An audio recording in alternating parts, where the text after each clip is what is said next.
Hello everyone, and welcome to the second royal reading of today, a Sunday afternoon.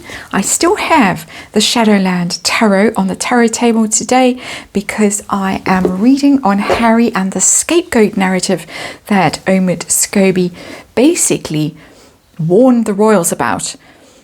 And we're going to look now. I've done a reading, a Celtic cross, on how that's going to go down, and it does not look like it's going to go very well in terms of William and Harry's relationship. It looks pretty bad, even though Harry might be quite pleased with himself for a while. That was the previous reading, and let's remind you, while I shuffle the cards a little bit more, that of course this is all just speculation or just my opinion. It's a tarot reading for entertainment purposes. There is a disclaimer in the box below. Please read it and please form your own opinions. But we're going to now do a 5-card reading, and we're going to look at different phases, different areas of their lives where there might be stories that Harry is going to come up with that from his point of view he feels were unfairly reported, that in fact William did a bad thing and William was not exposed, wasn't ratted on by the royal reporters, by the royal family, and Harry was hung out to dry. The very first question of this 5-card reading is going to be, objectively, was Harry a convenient scapegoat for the royals, and in particular for Prince William? Cover up whatever wrongdoing Prince William was guilty of growing up. And let's face it, we all have done bad things in our lives, not necessarily horrendous things, but things we'd rather not the whole world know about, just that kind of stuff. And so that's part of growing up, that's part of learning, that's part of life, surely, but maybe not if you're Prince Harry. 5-card reading. So that's that card. Then we'll look at childhood. We'll look at teens. In this card, we will look at the Nazi uniform. There's a lot of speculation that Harry's going to blame William for that. We will look at relationships as well, and possible affairs and things like that. Speculating, just for fun, just for entertainment purposes. Underlying energy of this is the victory card, the 6 of Wands, but in reverse. A sense of defeat, a sense of having nothing to celebrate, a sense of being shamed. There is the triumphal parade, the procession, the adoring crowds throwing roses at you, maidens flinging themselves at your feet, fair maidens. But in reverse, it's a somewhat bedraggled procession, coming home defeated from battle, booing and hissing, and slinking home, basically. And that is the feeling. That is the feeling that torments Harry, that he didn't get the praise, the notice, the acclaim that he wanted. Interesting. So let's see, was he, objectively speaking, was he a convenient scapegoat in his use? And we get 3 of Cups in reverse. That's the party card. That is the friends card. That is the having a good time card. It's in reverse. And it may be that to some extent William's partying and carousing wasn't as much reported as Harry's. But my sense with this is that it's because, and this is just my opinion, Harry's was so extreme. And of course, naked billiards in Vegas, who can ever forget that sad sight? And William's behavior, his wild, sowing his wild oats, his partying and all the rest of it, normal level. Harry's extreme with that 3 of Cups in reverse. Out of control, and it did go out of control very early on in his life, with addiction problems, with running naked through garden parties, with problems. His was excessive. William's was not. I'm not getting William energy off that 3 of Cups. I'm getting that William's was a party. He was a party boy. He had a good time. He had a lot of fun with his friends, but Harry was the one who took it a little bit. He went a little bit extra with it. That was the problem. So no, I'm not getting scapegoat here. I'm getting excess, overindulgence, problem with drink and drugs. I'm sure that a lot of this book is going to be about that. That is the narrative that J.R. Moehringer is very familiar with from his own life, very comfortable with. The story that Lady C's always told us is the story that Harry wants to tell of I was a drunk, I was an addict, and Meghan saved me. But no, I don't think that the royal family used Harry's misdemeanors to gloss over William's and to cover them up. I don't get it. Childhood. What from Harry's and Prince William's childhood might be a source of grievance? It's going to be quite tricky to sort of find things out here. King of Pentacles in reverse. And I'm getting father. The King of Pentacles is a father. And it's going to be about who's your daddy? Who's your daddy? That whole thing.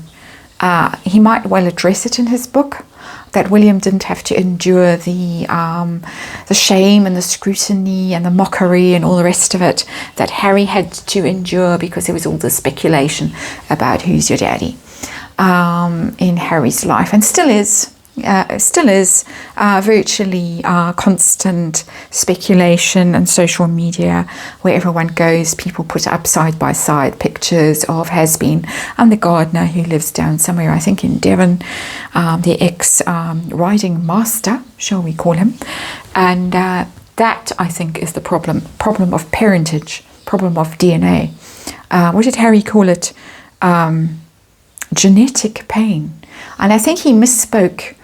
Freudian slip there. It was genetic pain. It's not generational pain. It's literally genetic pain in Harry's case. Interesting.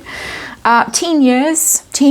What do you want to tell us about teen years? The grievances, the stories, the anecdotes, the little spiteful tales. Discretion. How funny. Judgment card. There, the red shoes flying over with the wise owl. But we haven't got to her, and we're hopefully not going to get to her. But it's the judgment card.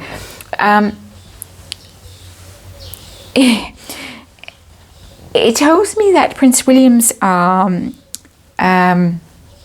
misdemeanors were covered up. He was more discreet, literally, about things than Harry was. Whatever he got up to, he was clever enough to hide it. People covered up for him, family covered up for him, friends covered up for him. It's the judgment card, 20, the major arcana, the judgment card. So I would say that there were wild oats sown in William's teens, but he was careful about it. He was careful to cover his tracks, and people covered up for him. He was just wiser. He was more shrewd. He wasn't as wild and thought reckless as Harry. Harry was the reckless one. I'm not seeing anything that's going to stick to William so far. But William is coming across as the one who, just being the firstborn, didn't have the questions over parentage that Harry did and still does. Somehow had an older head screwed onto those shoulders and was able, even in his wild youth, to cover up. And sorry about the dogs barking. In a very few days, no more dogs barking. Tess and her little friend Tom are moving away just down the road. They have got their own home. It's all changed here at home. It's been a difficult 12 months. But the family member that has been staying with us while he's getting his life back together is moving on just down the road, but it's going to be a lot quieter. Very sad in one way, but also a good thing in another way. Just so you know, that's what's going on, a change going on in my world at the moment. This eclipse season, full moon, lots of stuff going on. So let's look at the Nazi uniform. Is William going to be blamed for that? Nazi uniform, 3 of Pentacles in reverse. I think he is. It's teamwork, the 3 of Pentacles. Collaborating. We were in it together. We were a gang. It was all of us. We all went and we all hired costumes, but I'm the one that got blamed.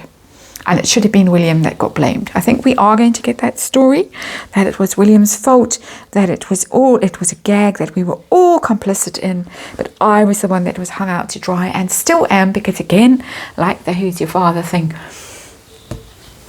that story goes on and on and on and on and on. I see it all over the place. As I see ads for Has-Been's book all over the place, I see that picture. There's an infamous photo of Harry looking quite worse for wear in that unfortunate outfit, drink in one hand, fag in the other hand. Not a pretty sight. Not a pretty sight at all, and it goes round and round and round and round. So I think the blame game is going to be quite large here. I'm always coming back, I've been drawn back to this judgment card, discretion. I'm getting the idea that possibly Harry is going to say that the late Queen was involved in covering up for Prince William. Somehow, just been drawn to these shoes and the wise owl and all the rest of it. I'm getting a sudden Queen energy from that card, that she is the one who made sure that William came up smelling of roses, whereas she didn't bother with Harry, because who cares, he's just the spare. Doesn't matter if his reputation is trashed. It's quite amusing to have a bad egg in the royal family. It endears, it's endearing. People are going to look at it and say, oh, well, we've got one in our family as well. So the royals are just like us. They've got a problem child too. That final message from that card. And then the final thing that Harry, and now we get banging. Oh dear, it's been a busy afternoon in my little part of the world. Final thing that Harry might talk about is infidelity.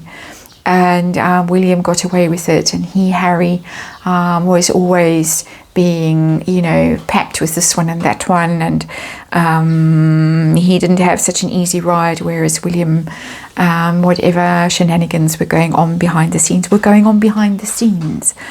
I don't want to mention names, you all know who I'm talking about, but there might be others, incidents in William's past that were glossed over, not reported, that Harry might talk about, which might be hurtful not only to William but also to Catherine. And then we get an Ace of Wands, and that's a very sexual card. It is probably the sexual card along with the Knight of Wands in the tarot deck. And that might be the big story that comes out. That is the particularly hurtful story. That Prince William was here, there and everywhere, and with that wand of his, and it was hurtful to Catherine. It's still hurtful to Catherine, could be very hurtful to her. That could be the big story that comes out, and that could link to this discretion card.